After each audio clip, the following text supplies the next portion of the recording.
ইসলামী bank news top 10। Begum Khaleda Zia এমন একজন ব্যক্তি যিনি বাংলাদেশের ভাগ্যের সাথে নিজেকে জড়িয়ে নিয়েছিলেন। আমৃত্যু তিনি গণতন্ত্রকে প্রতিষ্ঠার জন্য মানুষের ভোটাধিকার ফিরিয়ে দেওয়ার জন্য আন্দোলন করে গেছেন, মির্জা ফখরুলের মন্তব্য।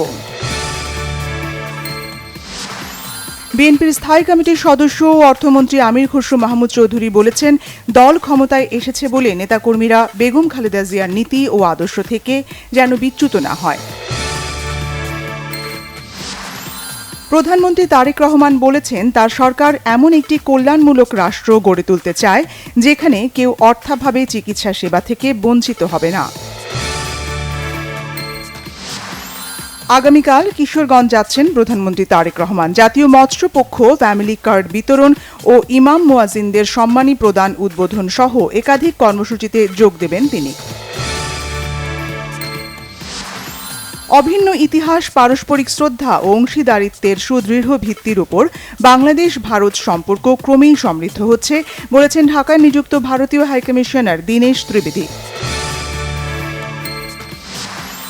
বঙ্গবন্ধুর শাহাদত বার্ষিকীকে ঘিরে গোপালগঞ্জে জোরদার করা হয়েছে নিরাপত্তা ব্যবস্থা।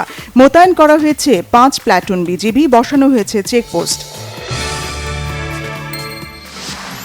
চট্টগ্রামের সীতাকুণ্ডের ভাটিয়াড়িতে ফেরদৌস স্টিল শিপ রিসাইক্লিং ইন্ডাস্ট্রিজে জাহাজ কাটার সময় গ্যাস লিকেজ থেকে দুর্ঘটনায় নিহত 9 জনের লাশ তাদের পরিবারের কাছে হস্তান্তর। ইন্দোনেশিয়ার ফ্লোরেস দ্বীপের উপকূলের কাছে 7.7 মাত্রার শক্তিশালী ভূমিকম্প, কয়েক দফার আফটারশক, সুনামি সতর্কতা জারির পর প্রত্যাহার।